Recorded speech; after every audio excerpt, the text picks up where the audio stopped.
O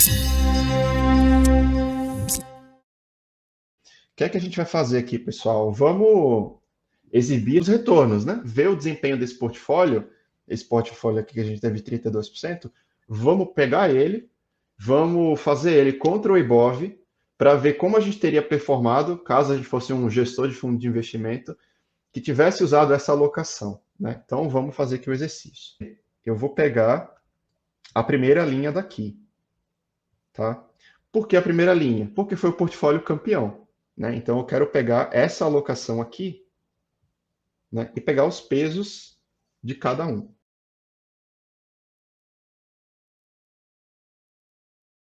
Esse é o resultado que a gente espera.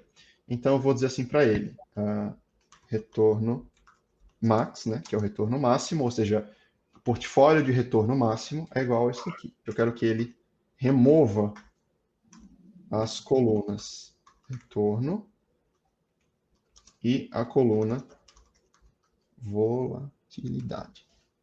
Tá? E eu vou passar o axis igual a 1, ou seja, o eixo, né, para fazer isso, o eixo 1. Por que eu estou fazendo isso? Porque eu não quero as colunas retorno e volatilidade, eu quero apenas as colunas de alocação. Beleza? Então, o meu retorno max vai ser isso. Eu vou criar um array em que o array vai pegar apenas as alocações. Eu vou obter algo nesse formato aqui. Tá? Beleza, uma vez que eu tenho as alocações de cada papel, a gente volta para aquele conceito do retorno estimado da carteira, que é a multiplicação entre o retorno diário versus os pesos que eu acabei de calcular.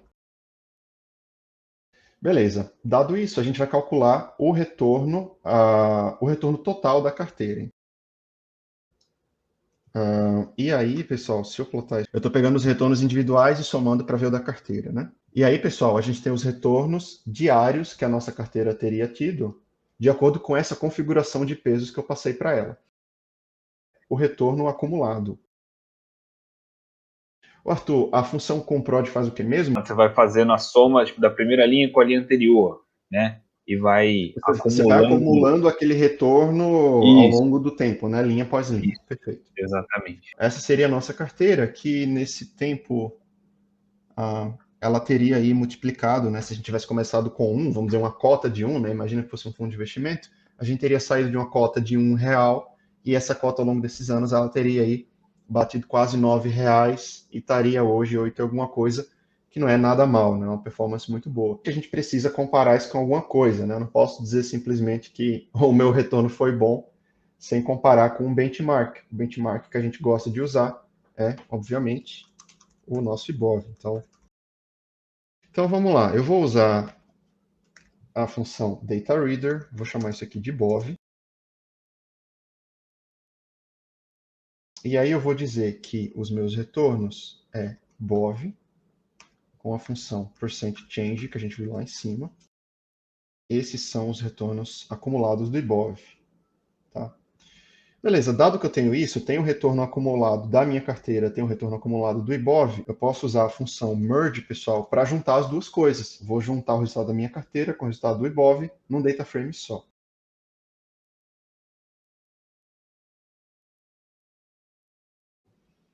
Eu vou chamar isso aqui de um novo DF, um novo data frame.